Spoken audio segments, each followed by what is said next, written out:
The Los Angeles Lakers' future dramatically shifted when Luka Doncic landed in their lap.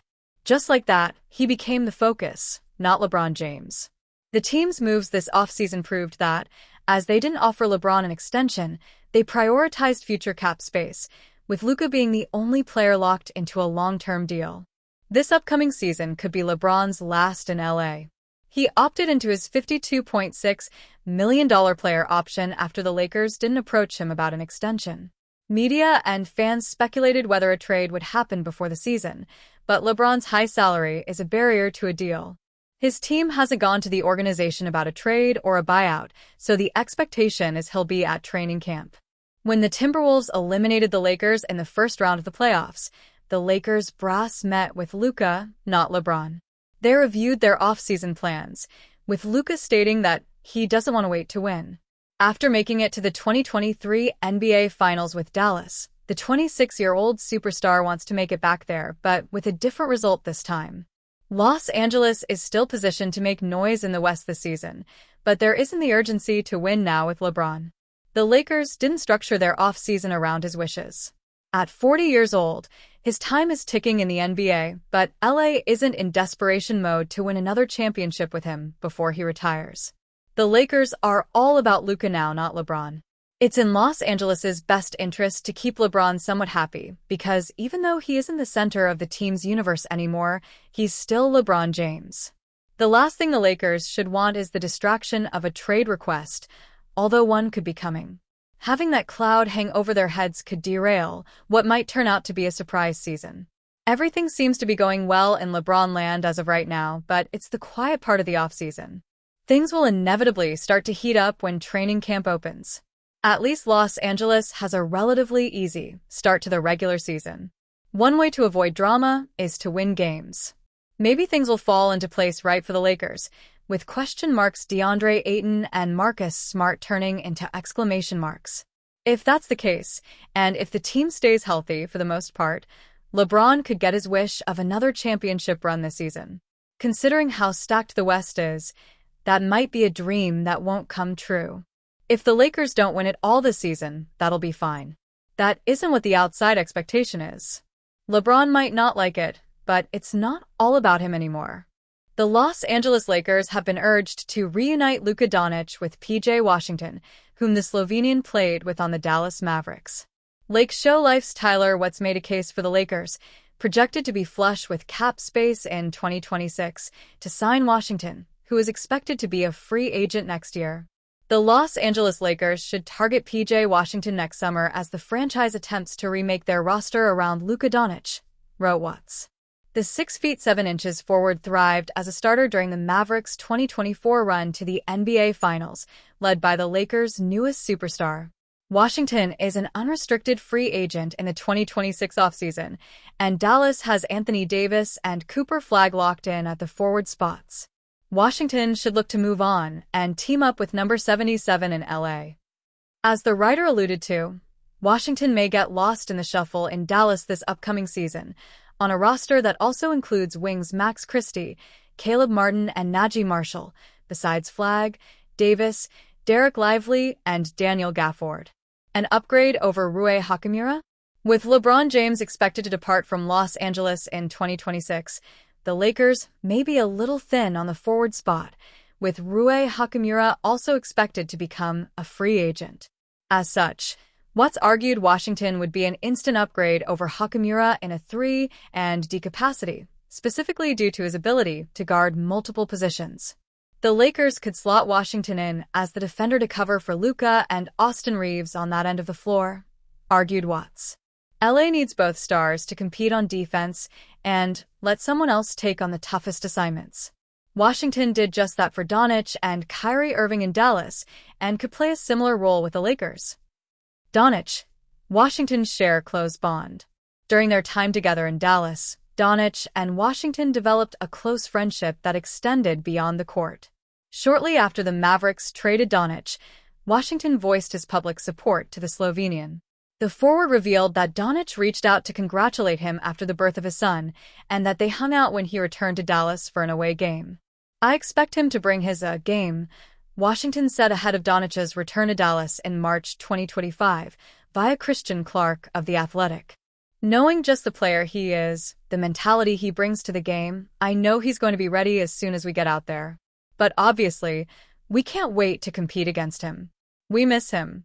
At the end of the day, he's our brother. The Lakers could create up to $60 million in cap space in 2026 if they let all their unrestricted free agents walk. While DeAndre Ayton and Marcus Smart own player options for the 2026-27 season, Reeves and Hachimura have yet to sign extensions. Many analysts believe the Lakers will reshape the roster to fit Doncic's strengths next summer, even if that means letting a lot of tenured players walk as free agents. Washington is the perfect 3 and D forward target, concluded Watts. He will likely be searching for a new home, and there is no better place than reuniting with Luka Doncic. When there is no chaos in the August portion of the NBA offseason, sometimes it needs to be manufactured. Bleacher Report did just with what a breathtakingly large 5-team deal that ultimately results in the Los Angeles Lakers landing Giannis Antetokounmpo. Eric Pincus cooked up a monstrosity featuring the Lakers, Dallas Mavericks, Milwaukee Bucks, Toronto Raptors, and Brooklyn Nets. The haul from this one was so long for the Bucks, in particular, that it could not properly fit in the trade embed. This one will need to be handled differently as a result. Each team's haul will be featured in their individual section to follow. Mavericks boost win now window with LeBron James. The Mavericks are one of the few teams for whom a LeBron James trade would actually make a good deal of sense. The biggest obstacle for Dallas would be James' salary. Pincus made it work. Mavericks received LeBron James, Bronny James, Tyler Smith, Drew Timm, and Andre Jackson Jr. It will materialize more so as the article goes along, but the Mavericks essentially unloaded their depth to match up for James' price tag in 2025-26. That could be a controversial decision, but Dallas were not left without potential role players altogether after the deal. Jackson displayed upside as a 3 and D option with the Bucks in 2024-25. Timm offered a very brief sample size of being a solid contributor as well. The younger James is also a lot closer to being an NBA-level role player than some would care admit. The big prize here for the Mavericks is having a short-term window to win with a core of LeBron, Anthony Davis, Cooper Flagg, and a returning Kyrie Irving. The idea is certainly interesting enough for Nico Harrison and company to explore. Mavericks grade.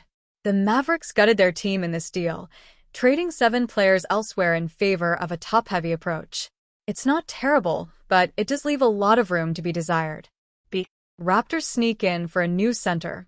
The Raptors found a way to unload RJ Barrett's salary in this deal, creating a trade exception and securing one of the best backup centers in the league as a part of the process. They played a small role, but not a forgettable one. Raptors received Daniel Gafford, $13.3 million trade exception. Sending Barrett out of town creates one less mouth to feed and one less player who needs to dominate the ball in Toronto. Scotty Barnes and Brandon Ingram could stand to benefit from shaking that awkward fit. The trade exception also allows the Raptors' future aggression on the trade market if they wish to make a splash. Raptors grade. This comes down to one's opinion of Barrett as a star. The advantages from the deal are clear, but this still comes across as a light return for the 20-plus point per game scorer. C+. Nets add 2 intriguing pieces to young core. The Nets' role in this deal is obvious. Help facilitate with the cap space available and get rewarded for your troubles. It's a perfectly acceptable approach. Nets received Dalton Knecht, Jaden Hardy, and Dwight Powell. Brooklyn gets the opportunity to evaluate Knecht and Hardy as young players, seeing if there's any potential to tap. For a team that has no interest in winning next season and only sends out Timm and Tyrese Martin in the deal, that is more than acceptable of a return for the Nets. Nets grade. 2 young players for the price of sacrificing some cap space, Tyrese Martin and Drew Timm? Well done, Sean Marks. A. Bucks finally give up on Antetokounmpo era in Milwaukee. The NBA world has been begging for the Bucks to free Antetokounmpo from the dark situation in Milwaukee. Here they finally do just that. How's the trade return? Abundant in its sheer volume. Bucks received RJ Barrett, PJ Washington, Caleb Martin, Najee Marshall, $2 million trade exception, 2026, 2028, 2030, and 2032 first-round swap rights with the Lakers, 2026 second-round pick from the Lakers via the Raptors, and a 2031 first-round pick from the Lakers. Did you manage to keep up with all of that? The Bucks get a handful of veterans they can choose to tread water with until potentially figuring out how to pivot into more draft capital. They also get to lord over the Lakers' future in the NBA draft for quite some time. Despite its quantity, this is still ultimately a light return for a player of Antetokounmpo's caliber. Whether the deal is worthwhile really depends on what the Bucks do after this trade. Bucks grade. The Bucks are in no position to tank in a post-Giannis era due to the lack of control over their own future draft capital. This move buys them some time, but ultimately still leaves Milwaukee searching for answers. B. Lakers get their dream duo in Doncic and Antetokounmpo. There should be no doubt in anyone's mind that the Lakers walk away from this trade as the biggest winners. They surrender control over their draft future. They surrender Connect and both of their James family members. It does not matter. Lakers received Giannis Antetokounmpo, Olivier Maxence Prosper, Tyrese Martin for $1 million trade exception, $2 million trade exception. Rob Pelinka escapes this deal with two of the 5 best players in basketball. That unquestionably puts them firmly in the championship contender category and secures a long-serving partnership at the forefront of their team. Doncic and Antetokounmpo is enough to make any team they are part of a title hopeful. Exiting this trade while holding on to Austin Reaves as a third star is a massive victory as well. Generating 2 trade exceptions should position the Lakers to remain opportunistic in moving off from any of their expiring contracts for additional role players should the opening arise. Although, it would be tough to imagine teams wanting to help Los Angeles even more after another blockbuster. Lakers grade. Do the Lakers surrender a lot? Perhaps at first glance, yes. Is the returning haul more than worth it? Absolutely.